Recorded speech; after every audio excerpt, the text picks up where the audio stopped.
سنة نبينا لما قالها نبينا فاتبعوني فاتبعوني في حب الخير فاتبعوني. Seseorang Gesai nyokan antara Safa dan Marwah bijiddin dengan sungguh-sungguh tekalan syarah, yakni yasrifu jami'a makdurihi, yang mana sa'i bijiddin makna ji mempergunakan seluruh kesanggupan, ubena tenaga, ubena kesanggupan, geruah mandum, wa yajtahidu bimubalaghatin, dan bersungguh-sungguh dengan berlebih-lebihan, yakni fauqal ma'mul, bersungguh-sungguh di atas yang diprogramkan, lebih kerja dengan program.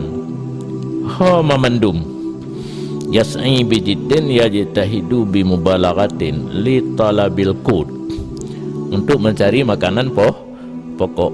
Ora pi bengah gra gru su Honda menyojamun cek suita itanghen jino ka musim Honda nya raya bercutuk motor menyomoto Honda gra gru itanghen an litalabil qut, masing-masing untuk kepentingan harinya, makanan pokok harinya. Nah nya ulaud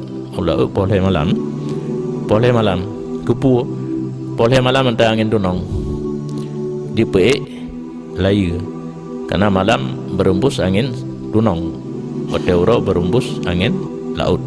Jadi kejap poleh malam menyolautnya tapi menyolaut je hanya laut belah deh ipuau udara ke mana pasang lagi udara ipuau jak kemawi seput atau dua puau meju pasang ingkut yang buka kedai, yang kedai kopi yang dekat Pos Limang buka aju, sebab nak orangnya nak jadi rumah jadi kedai sambil nonton TV sambil pian rokok, baju buguri, baju pulut, timpan pupuyana yang buka ija Pos 8 nak yang buka subuh juga dekat nak orang pakai rumah atau tutup rumah anali baje atau nak orang mati lagu ijaga fan Pos 6 juga buka ya. Demi kut sasaran mandum ke kut buat rakut ay mayak tatu bihi, artinya barang yang dimekut ia seorang dengannya barang ge ay kata ma yukal, barang yang dimakankan, dan demikian barang yang dipakaikan dan barang yang didiami pun didudukkan didiami sandang pangan sandang pangan menyerumah pu papan nyamanan sandang pangan papan makanan pakaian rumahnya laulai urang.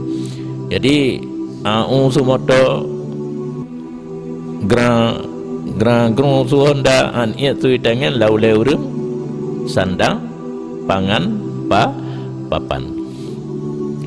Wal ma'ash atas tafsirnya mencari biaya penghidupan di dunia. Etna perjuangan dengan sekira-kira jatuh seseorang dengan sebab ma'as dalam syubhat dan haram.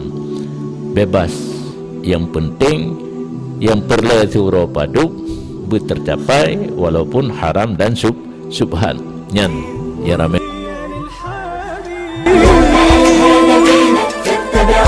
فاتبعوني في حب الخير